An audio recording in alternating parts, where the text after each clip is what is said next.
প্রকৃতিগতভাবে শরীর প্রতিদিন শ্লেষ্মা তৈরি করে। সাধারণত শরীরে প্রতিদিন প্রায় ১ লিটার শ্লেষ্মা তৈরি হয়। শ্লেষ্মা শ্বাসতন্ত্রকে সংক্রমণ থেকে রক্ষায় সাহায্য করে, কিন্তু খুব বেশি শ্লেষ্মা স্বাস্থ্য সমস্যার লক্ষণ হতে পারে। রোগের কারণে সচরাচরের চেয়ে বেশি শ্লেষ্মা তৈরি হয়, যা আমাদের কাছে কফ নামে পরিচিত। এই অতিরিক্ত কফ গলায় ও বুকে জমা হয়ে শ্বাসযন্ত্রের বিভিন্ন সমস্যা সৃষ্টি করে। নমস্কার বন্ধু, শ্রীমা হোমিও ক্লিনিকের পক্ষ থেকে আপনাদের সকলকে স্বাগতম। আশা করি সকলে ভালো আছেন এবং সুস্থ আছেন। আজকে যে রোগের বিষয় নিয়ে আপনাদের সঙ্গে বিস্তারিত আলোচনা করব, বিষয়টি হচ্ছে গলায় ও বুকে জমে থাকা কফের কারণ, লক্ষণ এবং সহজে তা বের করার কার্যকরী হোমিওপ্যাথিক ওষুধ সম্পর্কে। সম্পূর্ণ ভিডিওটি দেখলে হয়তো আপনি উপকৃত হবেন। আর ভিডিওটি দেখে যদি ভালো লাগে তাহলে একটি লাইক দেবেন, কমেন্ট করবেন এবং বন্ধুদের কাছে শেয়ার করবেন। এরকম আরও স্বাস্থ্য সম্পর্কিত নতুন ভিডিও পেতে চ্যানেলটিকে সাবস্ক্রাইব করতে ভুলবেন না। এবারে বিষয়টি শুরু করছি। গলায় কফ জমে যাওয়া খুব সাধারণ ব্যাপার। অতিরিক্ত জমতে থাকলে শরীর নিজে থেকেই তা বের করে দেয়। কাশতে কাশতে সর্দি উঠে বেরিয়ে গেলেও খুব একটা সমস্যা হয় না, কিন্তু এই শ্লেষ্মা যখন শুকিয়ে গিয়ে গলার কাছে আটকে যায় তখনই সমস্যা শুরু হয়। শুতে গেলেও মনে হয় গলায় কিছু আটকে আছে। ঘন ঘন গলায় এমন মিউকাস বা শ্লেষ্মা জড়ো হলে সত্যি তা চিন্তার বিষয়। শ্বাসযন্ত্রে ইনফেকশন থেকে ঠান্ডা লাগা, কাশি বা অন্যান্য সমস্যার সমাধান ঘরোয়া টোটকায় সেরে যায়, কিন্তু এক নাগাড়ে গলায় অস্বস্তির কারণ কিন্তু অন্য কোনো বড় অসুখের লক্ষণ হতে পারে। আর বুকে জমা কফ বলতে ফুসফুসের শ্লেষ্মা জমা হওয়াকে বোঝায়, যা কাশির দিকে নিয়ে যায় এবং শ্বাস নিতে সমস্যা হয়। শ্লেষ্মা শ্বাসনালীকে অবরুদ্ধ করে এবং শ্বাস নেওয়ার সময় শ্বাসকষ্ট বা কর্কশ শব্দ হয়।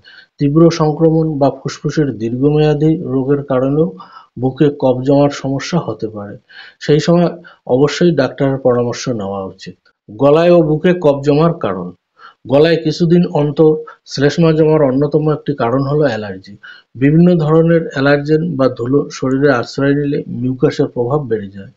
সঙ্গে হাঁচি, নাক দিয়ে জল পড়া ও চোখ ফুলে যায়, যা অ্যালার্জিক রাইনাইটিসের লক্ষণ। নাক বন্ধ, মাথায় যন্ত্রণা, মুখ ও মাথায় ভারী ভাব সাইনাসের প্রদাহ বাড়লে হয়। এই কারণে শ্লেষ্মা বৃদ্ধি পায় গলায়। যদি আপনার ঘন ঘন শ্বাসনালীতে শ্লেষ্মা জমে যায় তবে নিশ্চিতভাবে তা ক্রনিক ব্রঙ্কাইটিসের জন্য হয়। অত্যাধিক ধূমপান এবং দূষণের কারণে এই পরিস্থিতি তৈরি হয়। বুকে চাপ অনুভব করা, কাশি ও শ্বাসকষ্ট হয়। বুকে অতিরিক্ত শ্লেষ্মা জমে। আপনার অ্যাসিড রিফ্লাক্স থাকলে পাকস্থলীর অ্যাসিড খাদ্যনালীতে গলাতে চলে আসবে। এটা গলাকে উত্তক্ত করে ও শ্লেষ্মা নিঃসরণ করে। অতিরিক্ত শ্লেষ্মা তৈরি হয়ে বুকে কফ জমে যায়। অ্যালার্জির অনেক উপসর্গে ভোগাতে পারে, যেমন চোখে চুলকানি, হাঁচি, বুকে কফ জমা, বুক আঁটো-সাঁটো হওয়া ও কাশি। এছাড়া বায়ুবাহিত কিছু যেমন ফুলের রেণু এবং ধুলোর প্রতি অ্যালার্জি হলে অতিরিক্ত শ্লেষ্মা তৈরি হয়ে বুকে কফ জমতে পারে। গলায় ও বুকে কফ জমার লক্ষণ। শুয়ে থাকার সময় নাকের পেছন থেকে গলায় শ্লেষ্মাক্ষরণ, অনবরত সশব্দে গলা ঝাড়া এবং গলা পরিষ্কার করার ইচ্ছা, শ্বাসকষ্ট, কাশি, শাঁ করে নিঃশ্বাস ফেলা, বুকে চাপ বোধ, বুকে ব্যথা, গলার আওয়াজ কর্কশ হওয়া ইত্যাদি। এবারে আসছি গলায় ও বুকে জমে থাকা কফ দূর করার অত্যন্ত কার্যকরী কিছু হোমিওপ্যাথিক ওষুধ সম্পর্কে।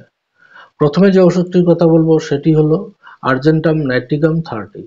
আর্জেন্টাম নাইট্রিগাম গলায় জমে থাকা কফের চিকিৎসায় অন্যতম কার্যকরী একটি ওষুধ। গলায় কফ জমে, গলায় শ্লেষ্মা ঘন হয়, গলা শুকিয়ে যায় এবং জ্বলন্ত অনুভূতি হয়, এইসব লক্ষণে আর্জেন্ট নাইট্রিগাম ওষুধটি খেলে বিশেষ উপকার পাবেন। ধূমপানের কারণে গলায় কফের ক্ষেত্রেও এটি খুব কার্যকর। এই ওষুধটি 3 ফোঁটা করে দিনে 3 বার কিছুদিন খেতে হবে। এরপরের ওষুধটি হলো কেলিকাপ 30। কেলিকাপ ওষুধটি গলায় কফের জন্য প্রায়শই ব্যবহৃত আরেকটি ওষুধ। গলায় কফ গিলতে বা উঠতে কষ্ট হয়, এমন ক্ষেত্রে এটি একটি চমৎকার প্রতিকার। কফ গলায় আটকে থাকে, সকালে এটি জমে আরো খারাপ হয় এবং খুব কাশিও হয়। এছাড়াও গলায় সুরসুরি হওয়া, কফ পিণ্ডের মতো একটি অনুভূতি হওয়া এবং ব্যথা হলে কেলিকাপ ওষুধটি 3 ফোঁটা করে দিনে 3 বার কয়েকদিন খেলেই গলার কফ জমার সমস্যা দূর হবে। পরবর্তী ওষুধটি হলো কেলিবাইক্রম 200। কেলিবাইক্রম গলায় ও বুকের কফের চিকিৎসায় অত্যন্ত কার্যকরী একটি ওষুধ। কফ শক্ত হয়, গলায় লেগে থাকে এবং অনেক কষ্টে তা বের হয়। গলা লাল এবং স্ফীত হয়। আঠার মতো চটচটে বা সুতোর মতো কফ। গলায় আঠালো কফ থেকে কাশি হতে পারে। শ্বাসনালীতে জ্বালার কারণে গলায় সুরসুরি হয়। হলুদ শ্লেষ্মা এবং মুখে ধাতব স্বাদ সহ বুকে জমা কফ। সাধারণত হাঁপানি, ব্রঙ্কাইটিস বা সাইনোসাইটিসের মতো শ্বাসযন্ত্রের সংক্রমণের কারণে সৃষ্টি হলে কেলিবাইক্রম ওষুধটি খেলে উপকার পাবেন। এই ওষুধটি 2 ফোঁটা করে দিনে 2 বার 4-5 দিন খাবেন। পরের ওষুধটি হলো সেনেগা 200। বুকে জমে থাকা কফের উপর সেনেগা বিশেষভাবে কাজ করে থাকে। শ্বাসনালীতে অধিক পরিমাণে শ্লেষ্মা জমে থাকায় সহজভাবে শ্বাস-প্রশ্বাস নিতে বা ফেলতে অসুবিধা হয়। শ্লেষ্মা সহজে উঠতে চায় না। অনেক চেষ্টা করেও শ্লেষ্মা তোলা যায় না। কাশি, শ্বাসকষ্ট সহ বুকের ব্যথা। বুকে ব্যথা অত্যাধিক হওয়ায় হাঁচি বা কাশি দিলেও ভয়ানক কষ্ট হয়। দীর্ঘস্থায়ী ব্রঙ্কাইটিস বা সিওপিডির মতো অবস্থা প্রতি বৎসর শীতকালে বৃদ্ধি পায়। এসব উপসর্গে সেনেগা খেলে বিশেষ উপকার পাবেন। এই ওষুধটির 2 ফোঁটা করে দিনে 2 বার সপ্তাহে 3-4 দিন খেতে হবে। এবং শেষ যে ওষুধটির কথা বলবো সেটি হলো হেপার সালফার 200। সহজে সর্দি নির্গত হতে চায় না। অনেকক্ষণ ধরে কাশি দেবার পর সামান্য একটু সর্দি ওঠে, বমি বমি ভাব থাকে ও ঘাম হয়। সামান্য একটু ঠান্ডা লাগলেই রোগের উপসর্গ বৃদ্ধি পায়। কফ হয় পুঁজের মতো। ব্রঙ্কাইটিস, ব্রঙ্কোনিউমোনিয়া প্রভৃতির মতো ফুসফুসের রোগ এইসব লক্ষণ থাকলে হিপার সালফ ওষুধটি 2 ফোঁটা করে দিনে 2 বার 3-4 দিন খেতে হবে। এতক্ষণ যে ওষুধগুলোর কথা আলোচনা করা হলো সেই ওষুধগুলোর মধ্য থেকে লক্ষণ অনুযায়ী 1টি বা 2টি ওষুধ নির্বাচন করে সেই ওষুধ কয়েকদিন সেবন করলে গলায় ও বুকে কফ জমার সমস্যা থেকে অবশ্যই মুক্তি পাবেন। আশা করি ভিডিওটি আপনাদের অনেক কাজে লাগবে। ভালো থাকবেন, সুস্থ থাকবেন। দেখা হবে পরবর্তী ভিডিওতে অন্য কোনো বিষয় নিয়ে। ভিডিওটি দেখার জন্য অনেক ধন্যবাদ।